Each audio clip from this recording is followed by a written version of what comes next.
They do not want you to think too much.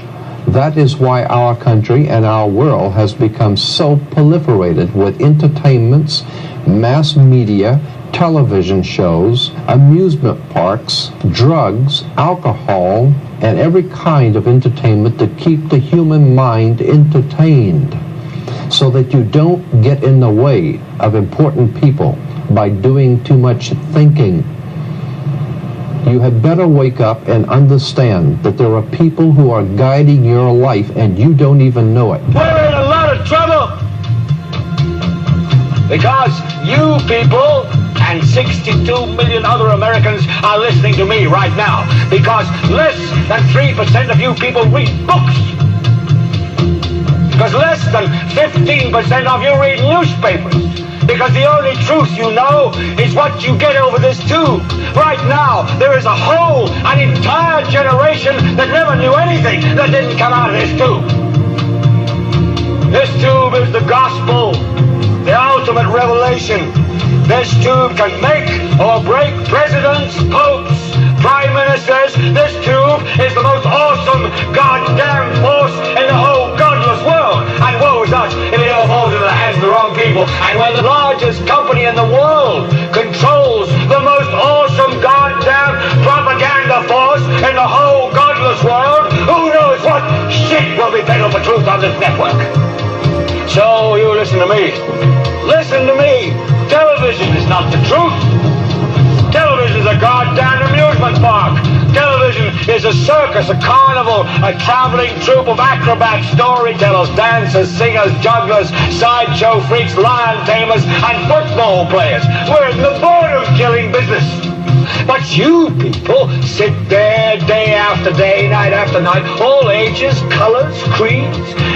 We're all you know. You're beginning to believe the illusions we're spinning here. You're beginning to think that the tube is reality and that your own lives are unreal. You do whatever the tube tells you. You dress like the tube. You eat like the tube. You raise your children like the tube. You even think like the tube. This is mass madness, you maniacs. In God's name, you people are the real thing. We are the illusion. I don't have to tell you things are bad. Everybody knows things are bad. The dollar buys a nickel's worth. Banks are going bust. Shopkeepers keep a gun under the counter. Punks are running wild in the street, and there's nobody anywhere who seems to know what to do, and there's no end to it. We know the air is unfit to breathe, and our food is unfit to eat. We sit watching our TVs while some local newscaster tells us that today we had 15 homicides and 63 violent crimes, as if that's the way it's supposed to be. We know things are bad, worse than bad.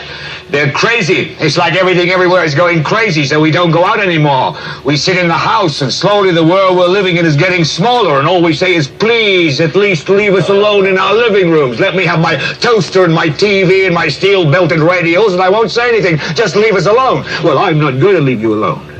I want you to get mad.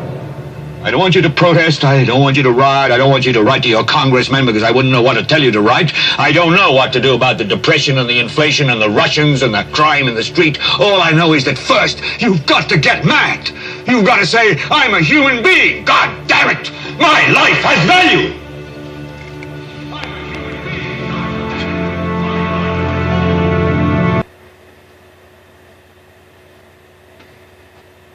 Ladies and gentlemen, the very word secrecy is repugnant in a free and open society. And we are, as a people, inherently and historically opposed to secret societies, to secret oaths, and to secret proceedings. For we are opposed around the world by a monolithic and ruthless conspiracy that relies primarily on covert means for expanding its sphere of influence, on infiltration instead of invasion, on subversion instead of elections, on intimidation instead of free choice.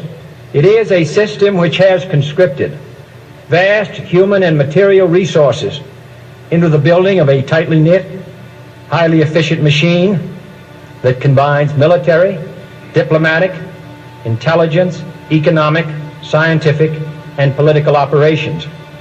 Its preparations are concealed, not published. Its mistakes are buried, not headlined. Its dissenters are silenced, not praised. No expenditure is questioned, no secret is revealed. That is why the Athenian lawmaker Solon decreed it a crime for any citizen to shrink from controversy. I am asking your help in the tremendous task of informing and alerting the American people, confident that with your help, man will be what he was born to be, free and independent.